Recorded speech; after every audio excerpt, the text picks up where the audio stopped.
ನಾವು ಇನ್ನೊಂದು ವಿಷಯನ ತುಂಬಾ ಸ್ಟ್ರಾಂಗಾಗಿ ಹೇಳ್ತೀವಿ. ಉದ್ಯೋಗ ಅವಕಾಶದ ಪ್ರಶ್ನೆ ನೀವು ಕೇಳಿದಾಗ ನಾವು ಇದೇ ಚಾನಲ್ ಹೇಳ್ತೀವಿ, ಉದ್ಯೋಗಾವಕಾಶ ಈ ವರ್ಷ ಎಲ್ಲ ವರ್ಷಗಳಂತಲೂ ಜಾಸ್ತಿ ಆಗಿರುತ್ತೆ ಅಂತ ಹೇಳ್ತೀವಿ.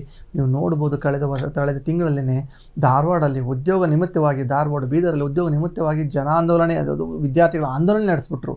ಸೊ ಕೊನೆಯದಾಗಿ ಈ ನಮ್ಮ ಒಂದು ಸಿದ್ದರಾಮಯ್ಯ ಸರ್ಕಾರ ಎಷ್ಟೋ ಸಾವಿರ ಆ ಒಂದು ಹೊಸ ಉದ್ಯೋಗನೇ ಕೊಡ್ತೀವಿ, ಕ್ರಿಯೇಟ್ ಮಾಡ್ತೀವಿ, ಹೊಸ ಉದ್ಯೋಗ ಕ್ರಿಯೇಟ್ ಮಾಡ್ತೀವಿ ಕೂಡ ಎಲ್ಲ ಚಾನಲ್ ಕೂಡ ಬಿತ್ತನೆ ಆಯಿತು. ಸೊ ಹಿಂದೆಂದೂ ಇರದಿರುವಂಥ ಉದ್ಯೋಗ ಅವಕಾಶ ಸಿಗುತ್ತೆ ಅಂತ ನಾವು ಹೇಳ್ತೀವಿ. ಸೊ ಅದು ಕೂಡ ಸತ್ಯ ಆಗಿದೆ.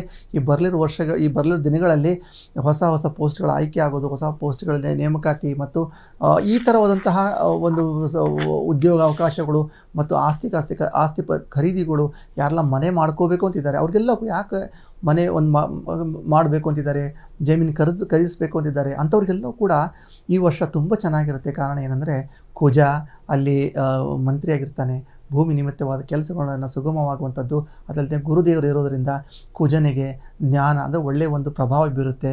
ಕುಜನ ಎಫೆಕ್ಟ್ ಒಳ್ಳೆಯ ಇರೋದರಿಂದ